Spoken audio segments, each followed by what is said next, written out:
शहरातील mobile tower कंपन्या आणि बड्या विकासकांकडून मालमत्ता कराची कोट्यावधींची थकबाकी वसूल करण्यात प्रशासन अपयशी ठरत असताना दुसरीकडे सर्वसामान्य ठाणेकरांवर 12% करवाढ केली जाते। त्यामुळे आधी थकबाकी वसुली करा आणि अकार्यक्षम अधिकारी कर्मचाऱ्यांवर कारवाई करा, अशी मागणी आमदार संजय केळकर यांनी केली आहे। जनसेवकाचा जनसंवाद या कार्यक्रमात माध्यमांशी बोलताना आमदार केळकर यांनी मालमत्ता कर वाढवण्याच्या भूमिकेला विरोध केला। पालिका प्रशासन 10 वर्षांनी करवाढ करत असल्याचं म्हणत असलं तरी यंदा होणारी करवाढ ही तिसऱ्यांदा होतीये। मिळालेल्या माहितीनुसार पालिकेच्या वैधानिक लेखपरीक्षणात 2018 मध्ये 176 कोटी रुपयांची थकबाकी असून आतापर्यंत 600 कोटीहून जास्त थकबाकी असल्याचा अंदाज आहे। विशेष म्हणजे शहरातील मोबाईल टॉवर कंपन्या आणि बड्या विकासकांकडे कोट्यावधींची मालमत्ता कर थकबाकी असून ती वसूल करण्यात अधिकारी सपशेल अपयशी ठरत आहेत। खोपट इथे भाजपा कार्यालयात झालेल्या जनसेवकाचा जनसंवाद कार्यक्रमात हजुरी येथील SRA प्रकल्पाचे विकासक उपस्थित होते। रहिवाशांची भाडी थकवण्यात येऊन त्यांना घरही मिळत नसल्याच्या तक्रारी रहिवाशांनी केल्या होत्या।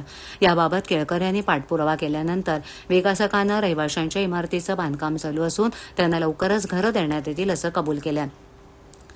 तसंच रहिवाशांना भाडी देण्यास सुरुवात केल्याचं विकासकांना स्पष्ट केलंय। त्यामुळे हा प्रकल्प मार्गी लागल्याचं चित्र आहे। शहरात वाहतूक शाखेला मदत करणाऱ्या सुमारे 150 वॉर्डन कर्मचाऱ्यांना गेले 4 महिने पगार देण्यात आलेला नसून कंत्राटदारानं किमान वेतन, विमा, इतर सुविधा याबाबत कर्मचाऱ्यांची पिळवणूक केली असून संबंधित ठेकेदाराचे कंत्राट रद्द करून 2 दिवसात वॉर्डनचे पगार देण्यात यावेत, अशी मागणी आयुक्तांकडे केळकर यांनी केली आहे। अतिक्रमणाबाबत तक्रारींचा ढीग वाढत असून अनधिकृत मजलेही चढत आहेत। आयुक्तांनी संबंधित सहाय्यक आयुक्तांवर कारवाई करावी, अशी मागणी करत आमदार केळकर यांनी लवकरच ज्या सहाय्यक आयुक्तांनी मोठे पराक्रम केलेत त्यांची नावं समोर आणणार असल्याचा इशारा दिलाय।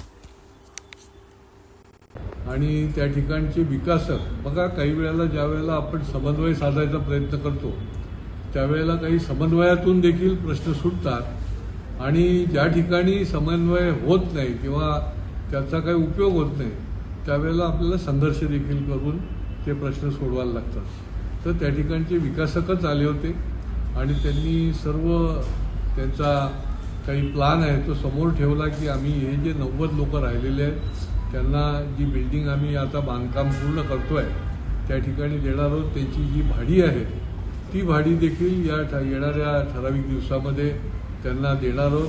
त्यांनी भाडी द्यायला पण सुरुवात केलेली आहे आणि त्याच्यामुळे अशा पद्धतीने मला असा विश्वास वाटतोय की त्यांचं काम जे आहे हजुरीला जे झोपडपट्टी धारक आहेत त्यांचं काम जे आहे ते मार्गी लागू शकतं। अनेक फसवणुकीचे देखील विषय हे या ठिकाणी आलेले होते।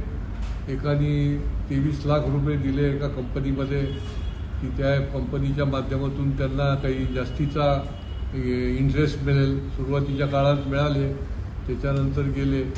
काही ब्रोकरेजचं काम करतात, ऑफिशियली त्याची नोंद असते, परंतु प्रत्यक्षामध्ये बिल्डर त्यांची फसवणूक करतात, बिल्डर रहिवाशांचीही करतात आणि ह्यांचीही करतात, अशी काही काही उदाहरणं या ठिकाणी आहेत। तर त्या संबंधामधला देखील प्रश्न या ठिकाणी आला होता। याच्यामध्ये